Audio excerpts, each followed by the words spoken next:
Hello friends, स्वागत है आप सभी का सीबीबीकल आर्ट्स क्लासेस में। आज के इस वीडियो में 500 नंबर आपका पक्का होने वाला है, क्योंकि मैं आज के इस वीडियो में सभी पांचों विषय का महत्वपूर्ण क्वेश्चन बताने वाला हूं।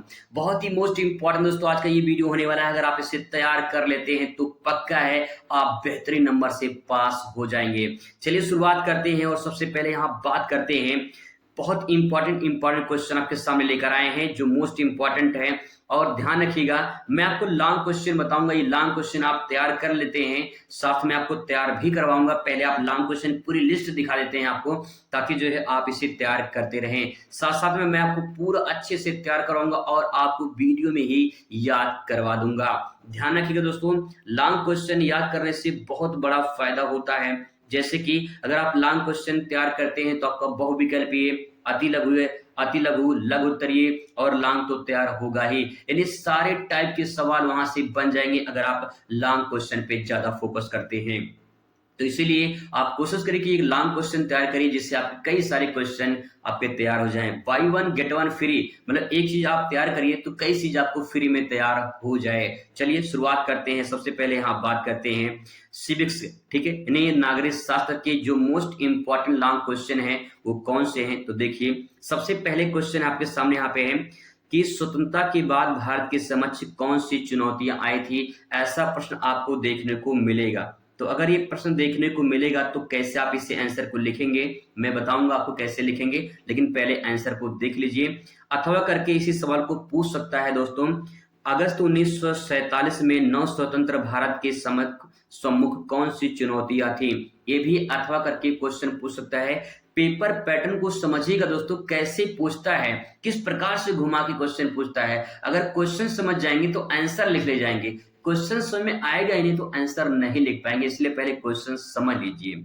अथवा करके फिर पूछ सकता है आपसे कि स्वतंत्रता प्राप्ति के बाद भारत को लेकर लोकतंत्र स्थापित करने के समक्ष कौन कौन सी चुनौतियां आई थी, कौन सी चुनौतियों का सामना करना पड़ा था। तो देखिए क्वेश्चन कितने प्रकार से घुमा के पूछ सकता है, आंसर इसका एक ही होगा। ठीक है, चलिए बात करते हैं अगले क्वेश्चन पर दोस्तों। अगला क्वेश्चन आपके सामने है, नीति आयोग की संरचना एवं उसके उद्देश्य या फिर कार्य लिखिए। मोस्ट इंपॉर्टेंट क्वेश्चन दोस्तों है, याद कर लीजिए अच्छे से, रट डालिए अगर नहीं समझ में आ रहा है तो, लेकिन तैयार जरूर कर लीजिए। ठीक है, आगे देखिए, यहाँ पे अथवा करके पूछ सकता है नीति आयोग के उद्देश्य या कार्यों को संक्षेप में वर्णन कीजिए। ऐसा क्वेश्चन देखने को मिलेगा। क्वेश्चन नंबर तीसरा देखिए, यहाँ पे भारत की विदेशी नीति के प्रमुख उद्देश्य बताइए, या पूछेगा स्वतंत्रता के बाद भारत के विदेशी नीति की प्रभावित करने वाले प्रमुख कारक कौन से थे। ठीक है, इसी सवाल को अथवा करके पूछ सकता है कि भारत की विदेशी नीति के आधार पर मुख्य जो सिद्धांत हैं उन सिद्धांतों का वर्णन कीजिए। ठीक है, अथवा करके पूछ सकता है कि भारत की विदेशी नीति की प्रमुख विशेषताएं कौन कौन सी हैं। ये आपसे क्वेश्चन पूछ सकता है। तो देख लीजिए कितने प्रकार से क्वेश्चन घुमा घुमा के अलग अलग सेटों में पूछा जाता है। नेक्स्ट क्वेश्चन है, भारत में लोकतंत्र सफलता के लिए आवश्यक दशाओं का वर्णन कीजिए। भारत में लोकतंत्र सफल हुआ, इसके लिए क्या आपका विचार है, आवश्यक दशाएं कौन कौन सी हैं, इसमें जो है लिखना है। अगला है कि सूचना का अधिकार का वर्णन कीजिए, या पूछ लेगा आपसे सूचना का अधिकार जिसे आरटीआई कहते हैं एक शक्तिशाली साधन है, संक्षेप में इसके बारे में समझाइए। आरटीआई 2005 में आया था, इसके बारे में आपको बताना है। ठीक है, अगला है अथवा करके पूछ सकता है, भारत में सूचना के अधिकार के आंदोलन की विवेचना कीजिए। देखिए कैसे क्वेश्चन घुमा घुमा के दोस्तों पूछा जाता है, बस आपको पेपर पैटर्न समझना कि कैसे क्वेश्चन घुमा के पूछा जाता है। नेक्स्ट है, सरदार सरोवर परियोजना क्या है, इससे संबंधित वाद विवाद एवं संघर्षों का उल्लेख कीजिए। अगर थोड़ा सा क्वालिटी अगर आपको लो दिखाई दे दोस्तों, थोड़ा सा बढ़ा लीजिएगा, 360 पे कर लेंगे तो आपको बढ़िया क्वालिटी दिखाई देगी। नर्मदा बचाओ आंदोलन क्या उद्देश्य क्या है, संक्षेप में बताइए। ऐसा क्वेश्चन आपको देखने को मिलेगा। अगला क्वेश्चन आपके सामने है, यहाँ पे भारतीय राजनीति में जन आंदोलन के विकास एवं प्रभावों का संक्षिप्त निबंध लिखिए। अथवा करके पूछ सकता है, भारतीय राजनीति व्यवस्था पर जन आंदोलन के किन्हीं 3 प्रभावों का उल्लेख कीजिए। यह क्वेश्चन पूछेगा आपसे। नेक्स्ट क्वेश्चन, भारतीय राजनीति में क्षेत्रवाद की भूमिका का वर्णन कीजिए। या पूछेगा दोस्तों, क्षेत्रीयतावाद से आप क्या समझते हैं, इस पर नियंत्रण क्यों आवश्यक है, इस पर टिप्पणी लिखिए। इसके बारे में क्वेश्चन पूछेगा। ठीक है, क्वेश्चन नंबर 9 देखिए, भारत में गठबंधन सरकार की प्रमुख विशेषताओं की विवेचना कीजिए, गठबंधन सरकार के बारे में बताना है और भारत में गठबंधन सरकार पर एक निबंध पूछा जा सकता है। ठीक है, ऐसे दोस्तों आप समझ जाइए क्वेश्चन को, इसको जरूर तैयार कर लीजिए। इसका पीडीएफ मैं आपको भेज दूंगा, सीधा आपके व्हाट्सएप नंबर पर भेज दूंगा। ठीक है, अभी मैं नंबर आपको बता दे रहा हूं। 1975 में आपातकाल लगाना क्यों आवश्यक था, इसके क्या परिणाम थे, अथवा करके पूछ सकता है। 75 में राष्ट्रीय आपातकाल की घोषणा करते हुए सरकार इसके क्या कारण बताए थे, अथवा करके पूछ सकता है इसी सवाल को, राष्ट्रीय आपातकाल के परिणामों की व्याख्या के मूल अधिकारों तथा कार्यपालिका न्यायपालिका के आधार पर कीजिए। ठीक है, देखिए क्वेश्चन कैसे घुमाता है आपको वो दोस्तों समझना है।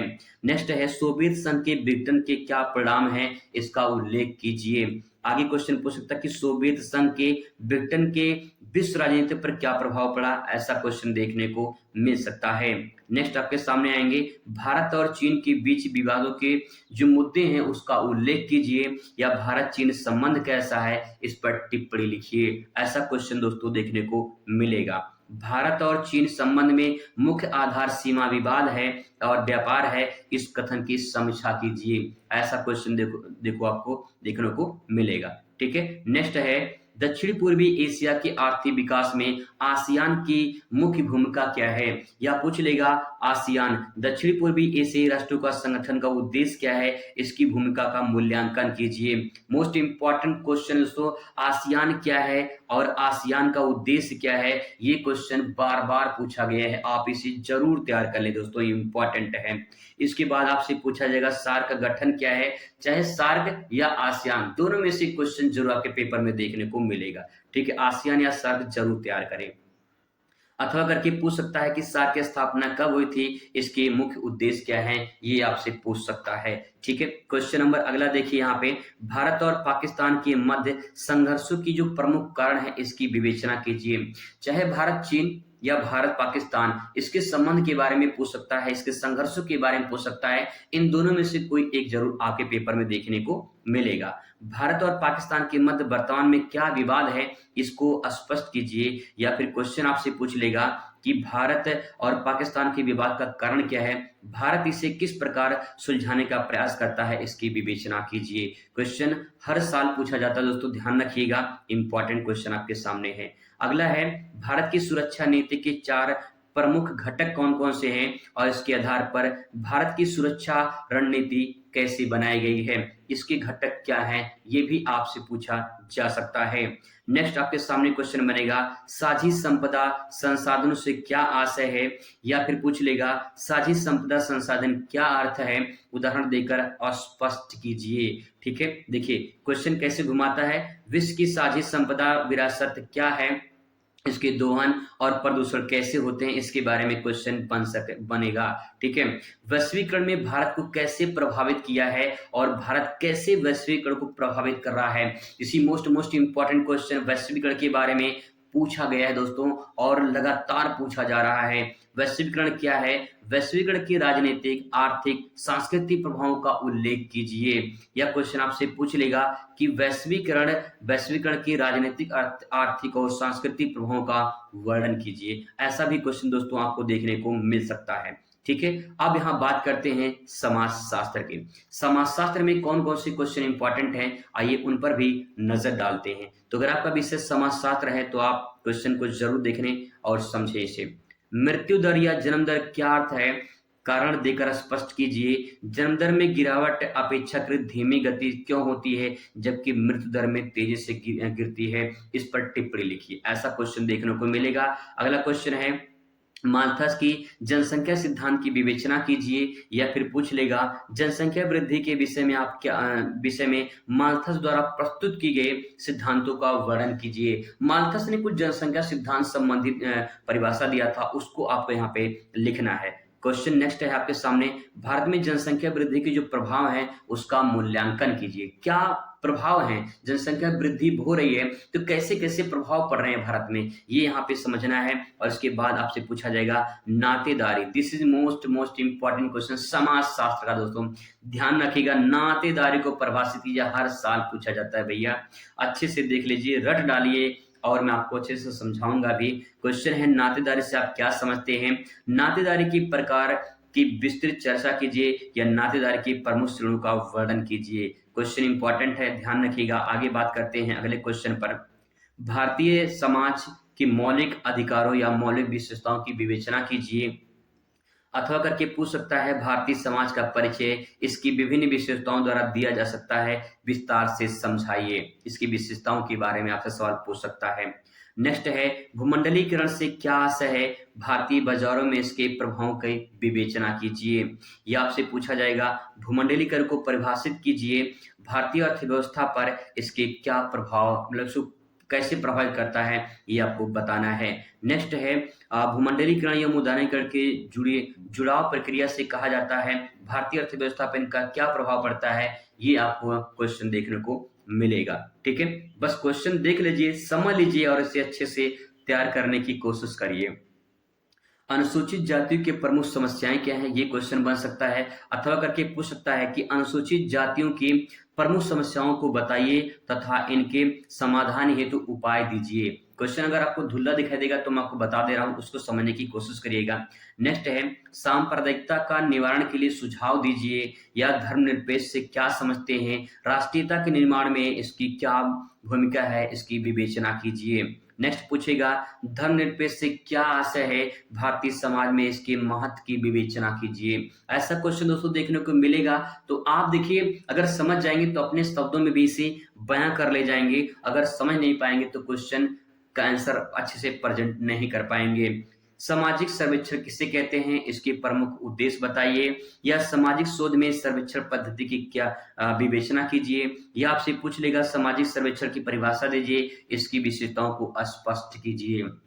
अभी मैं आपको बताऊंगा कि समाजशास्त्र में या फिर अन्य विषय में क्वेश्चन को बनाकर कैसे लिखा जाए। अगर बनाकर सही तरीके से लिखते हैं तब भी आपको पूरा नंबर मिलेगा। इसका पीडीएफ भी आपको दे देंगे, चिंता बिल्कुल ना करें। ठीक है, क्वेश्चन पूछेगा आपसे, नगरीकरण से आप क्या समझते हैं, नगरीकरण का भारतीय समाज पर क्या प्रभाव पड़ा है, विवेचना कीजिए। अथवा नगरीकरण की परिभाषा दीजिए, भारत में सामाजिक आर्थिक परिवर्तन लाने हेतु नगरीकरण का क्या प्रभाव है, स्पष्ट कीजिए। यह आपसे पूछ लेगा कि नगरीकरण का भारतीय समाज पर क्या प्रभाव पड़ रहा है, ये भी आपसे क्वेश्चन पूछा जा सकता है। नेक्स्ट आपसे पूछ लेगा कि पश्चिमीकरण से क्या समझते हैं, पश्चिमीकरण के विभिन्न लक्षणों या विशेषताओं का उल्लेख कीजिए। या पूछ लेगा कि पश्चिमीकरण क्या है, इसकी विशेषताओं को बताइए। आगे क्वेश्चन पूछ लेगा दोस्तों आपसे कि संस्कृतिकरण पर एक आलोचनात्मक लेख लिखिए, या फिर संस्कृतिकरण से क्या आप समझते हैं, इसकी अवधारणा किसने दी है, स्पष्ट कीजिए। ठीक है, ऐसे ही क्वेश्चन आगे आपको देखने को मिलेंगे कि ग्रामीण की आवाज को सामने लाने में 73वें संविधान संशोधन का अत्यंत महत्वपूर्ण है, इस पर चर्चा कीजिए। या ग्रामीण समस्याओं के समाधान हेतु में 73वें संविधान संशोधन में क्या महत्वपूर्ण कहा गया है, इस पर चर्चा कीजिए। ठीक है, देखिए अगला क्वेश्चन आपके सामने है, लोकतंत्र में राजनीतिक दलों की क्या भूमिका है और राजनीतिक दल से आप क्या समझते हैं, या फिर राजनीतिक दल की प्रमुख कारण क्या है। ऐसे क्वेश्चन दोस्तों आपको देखने को यहाँ पे मिलेंगे। अब एक बार मैं आपको थोड़ा सा रिव्यू दिखा दे रहा हूँ। जैसे आप देख पा रहे हैं, ये क्वेश्चन है, पीडीएफ भी आपको दे देंगे। इसके बाद जो है यहाँ से देखिए शुरुआत होती है हिस्ट्री के, यहाँ पे हिस्ट्री के क्वेश्चन आपको मिल जाएंगे। ठीक है, यहाँ पे जितने भी इंपॉर्टेंट क्वेश्चन है, जैसे देख लीजिए थोड़ा हिस्ट्री में, तो 1857 की आंदोलन की राजनीतिक और आर्थिक कारणों का चर्चा कीजिए, या फिर 1857 की क्रांति के राजनीतिक और आर्थिक कारणों की वर्णन कीजिए, या फिर 1857 की क्रांति का कारण क्या था, इसके बारे में आपसे पूछा जा सकता है। ऐसे ही सारे क्वेश्चन दोस्तों आपको यहाँ देखने को मिल जाएंगे। ये पूरा का पूरा हिस्ट्री के इंपॉर्टेंट क्वेश्चन है, आप यहाँ पे देख सकते हैं। ठीक है, इसके बाद तो आपकी शुरुआत होती है क्वेश्चन यहाँ पे शिक्षा शास्त्र। अगर आपका विषय शिक्षा शास्त्र है तो यहाँ पे शिक्षा शास्त्र के भी क्वेश्चन आपसे देखने को मिल जाएंगे। ठीक है, पूरा डिटेल में आप दे सकते हैं, यहाँ पे जो है आपको पूरा क्वेश्चन यहाँ पे शिक्षा शास्त्र के मिल जाएंगे। ठीक है, तो चलिए आपको पीडीएफ दे देते हैं। अगर आपको पीडीएफ चाहिए तो पीडीएफ जो है आपको मेरे व्हाट्सएप नंबर पे कमेंट करना है, और कमेंट करने के लिए सबसे पहले यहाँ पे आपको नंबर जानना है, तो नंबर देख लीजिए। ठीक है, ये भूगोल विषय आपके सामने देख लीजिए, यहाँ भूगोल विषय के बारे में बात कही गई है। ठीक है, तो नंबर है आपका 87 56 41 41 60। 8756414160 ये व्हाट्सएप नंबर है, आप इसमें कमेंट करेंगे तो मैं आपको पूरा पीडीएफ भेज दूंगा। ये भूगोल का पूरा पीडीएफ आप यहाँ पे दे सकते हैं, लगभग 5वें विषय का आपको यहाँ पे पीडीएफ मिल जाएगा। ठीक है, तो पूरा क्वेश्चन आप इसे देख लीजिए और अच्छे से तैयार करिए, ताकि जो है आपकी अच्छी खासी तैयारी भी हो जाए। तो चलिए मुलाकात करेंगे अगली वीडियो में, तब तक खुश रहिए, मस्त रहिए और जिंदगी में स्वस्थ रहिए। धन्यवाद।